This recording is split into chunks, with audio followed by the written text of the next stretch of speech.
Have you ever wondered why your favorite YouTuber is consistently dropping nukes in Call of Duty? Whether that be in Cold War, Modern Warfare, or an older Call of Duty, it just seems like they're getting these perfect lobbies where they're just getting nukes left and right.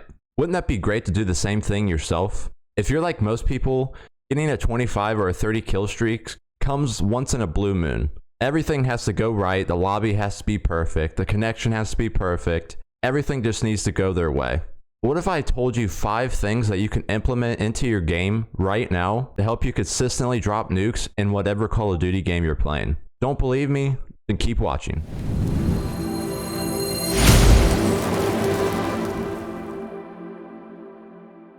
Hey guys, what is going on? It is your boy J King, and today I'm going to be sharing with you guys 5 tips that I use consistently in Call of Duty to help you drop nukes more consistently. Dropping nukes is one of my favorite things to do in Call of Duty. There's nothing better than going on a 25 or a 30 kill streak and then finally completing the challenge after you've failed countless times before. During these attempts, I've come up with this list that I believe that you can implement into your game right now that is going to help you consistently drop nukes and overall just be a better player.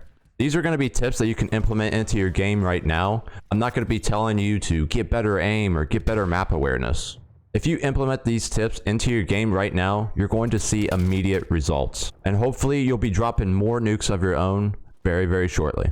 As you watch this video, let me know in the comments which tip has helped you the most. Which tip do you think is the best? Which ones you're going to try to implement first? Also, make sure to stick around for tip number 4 and 5. I think these are going to be the most important tips that are going to help you just absolutely take over games. So without further ado, let's get into it. So tip number 1 is get the proper class setup. Obviously, class setups can be pretty subjective. They're going to differ from game to game. One person might use a certain gun with certain attachments while another one does something different, and they both could be equally as good. But I do have tips specific to going on long streaks that you should put into your classes, and these are going to help you out a lot. First thing is try to stick to flak jacket and tac mask. If you're playing Cold War, having flak jacket and tac mask is going to really help you avoid some of these unwanted, unnecessary kills. Maybe someone throws a grenade across the map and you die without flak jacket. That happens a lot, and flak jacket and tac mask in this game are extremely powerful. You can tank up to 2 nades, even take some bullets, and you still live. That's really, really great. It's going to help you stay alive longer on these streaks. Scavenger is also a really great perk. It allows you to keep replenishing your ammo. This is obviously something that's really important for going on nuke streaks. If you're going on a streak, you're gonna and don't have scavenger, you're gonna have to rely on picking someone's gun up, and that, you know how that goes sometimes. There are some pretty crazy class setups, especially with the gunsmith. So stick to scavenger if you're gonna go on more nuke streaks. Dead Silence and Ghost are also really, really important. These do depend on your playstyles. My playstyle is definitely a flanker. I'm pretty fast aggressive. I usually use SMGs. But having these 2 perks in tandem is extremely important for me. It's going to help me sneak up on people, get some easy kills, stay off the radar. You might not need Ghost if you're going to be playing more of a passive playstyle, holding down lanes, things like that. Also use the gun that you like best. Use the attachments that you like best. This is really where the subjective part of things come in. In Cold War, I will say that the task force barrel on SMGs and ARs, basically, if you don't know what that is, it's basically the last barrel of each gun, besides the Krieg, I believe. These are extremely, extremely powerful barrels. They're going to help you increase time to kill. They're going to increase your damage range.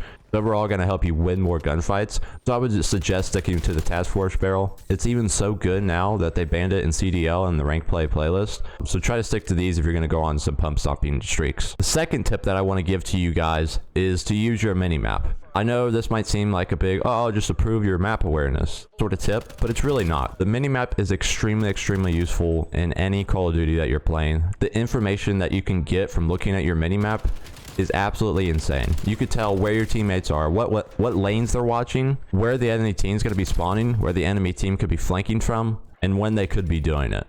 These are all things that you can get from just watching the minimap. Biggest tip I could give you in this area is to watch where your teammates are positioned, because this is going to influence the enemy team's spawn. If you're going to go on streaks at all, you're going to need to know where the enemy team is spawning and then sort of predict their movements from there. So predicting spawns based off the minimap is a crucial part of going on nuke streaks. Also, an extra tip in this area is in Treyarch games, if you're going to be playing Black Ops 4, Black Ops 3, Cold War, if you're playing objective modes, if you're playing hardpoint or dom, and say sort of the objectives in the back of the map, and that spawn is left open, meaning that you or none of your teammates are back there, there's a good chance the enemy team's going to spawn there. It happens a ton in hardpoint. There's a thing called blocking spawns that's extremely important. It is really important in Black Ops 4. It's really important in Cold War if you're going to be playing objective mode, especially hardpoint. So just be aware of those crazy spawns. Sometimes they could happen. If you're aware of them, you're just going to be able to sort of predict what's going to happen and hopefully reduce the amount of times you get killed from behind. The third tip that I want to bring to you guys is don't go into each game trying to drop a nuke.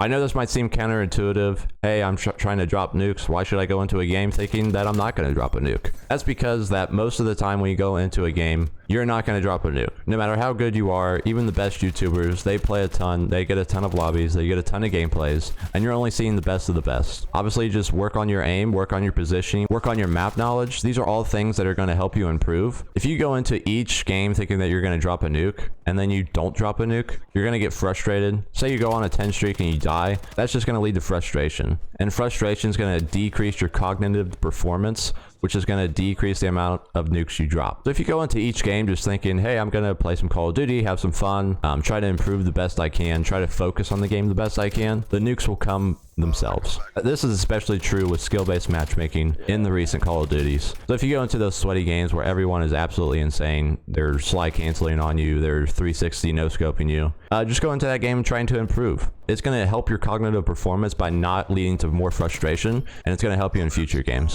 So before I move on to the fourth and fifth tip, which I do believe are the most important tips on this list, if this video has helped you at all, consider dropping a like. It helps out the channel a lot. Also subscribe for more content. I'm going to be doing content similar to this, gameplay videos. I'm going to be doing a whole bunch of stuff on this channel. Also comment down below what I should be doing next on this series of telling you guys how to improve in Call of Duty. That might be specific class setups to go on nukes, maybe even a VOD review of me dropping a nuke, sort of talk about my thought process behind it. I'm also a variety streamer over at twitch.tv, jking_official, same spelling as my YouTube, just with the _official on it. I stream every Tuesday, Thursday, Friday, and Saturday at 6:30 p.m. EST. I hope to see you guys there. Also shout out Tyler Worley 3, Mexican Ninja 231, and The Beast. Their Twitch links are going to be down in the description below. If you're wondering why these shoutouts are happening, it's actually a channel point reward on my stream. If you guys get 1,000 channel points and redeem this, you're also going to get shouted out in the next YouTube video. That could be your YouTube link, your Twitch link, or it could just be your username.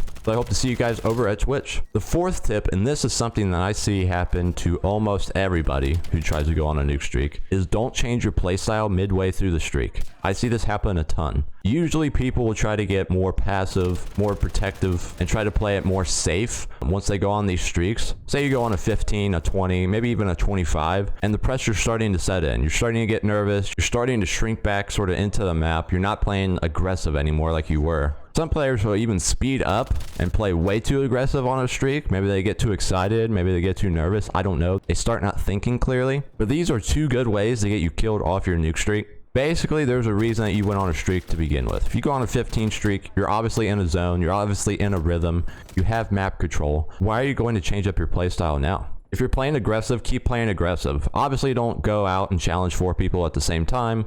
Don't solo push a hill that's 5 stacked or 6 stacked on pubs, but keep playing how you were playing before. You obviously got to that streak for a reason, so just keep playing how you were playing. Also, an extra tip in this area is don't focus on the streak itself. If you see a big 20 pop up, especially in Cold War, or 25, that might add to your nerves. It might add to you not thinking as clearly. You're going to focus more on the streak and, oh, I can't die off of this. This is going to suck if I die, than actually the game. Just focus on the game, focus on getting kills, try to stay focused as much as possible. It'll help you in the long run and not focus on external factors. So the fifth and final tip, and I believe this is the most important tip, in Call of Duty Black Ops Cold War, this is the most powerful combo that you can use to drop nukes extremely efficiently and extremely consistently. Basically, there's 2 score streaks in this game that are extremely powerful. It's the War Machine and the Hater. The War Machine is going to give you extreme advantage in every gunfight. You can basically one-shot multiple people, even if they have flak jacket on, and you're going to have at least 10 bullets. I can't remember the exact ammo count,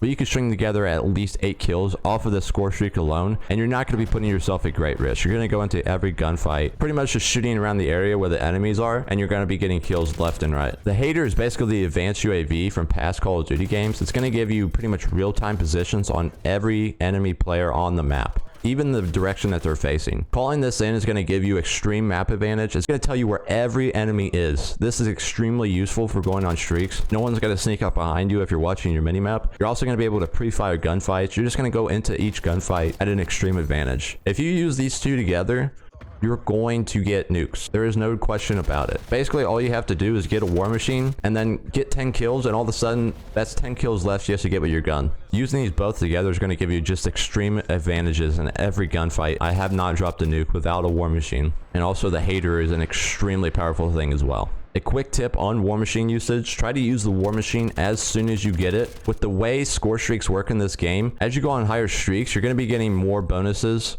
and score streak points. What this is going to mean, if you use the war machine and then use it all up, and say the streak lasts long enough for the cooldown to stop, if you get a 25 kill streak, it's going to give you a tremendous amount of bonus points towards your next streak. And if that war machine is up and ready off cooldown so you can earn points toward it, you're going to be getting that war machine a second time. If you get a war machine and you're on a 25, it's basically GG's from there. You know, you could just sort of chalk it up, just sort of pre-firing everything. That's how powerful the war machine is. So use it right as soon as you get it. There's a chance you're going to be getting it later on in the streak. It's extremely useful if you get it twice. So anyway, guys, that's it for this video. I hope this has helped you. Again, make sure to comment down below which tip was most useful. Also, what you want to see next from this series of how to improve. And yeah, if you're seeing this and you made it to the end of the video, I appreciate you. And I hope you guys have a great day. I'll see you in the next one.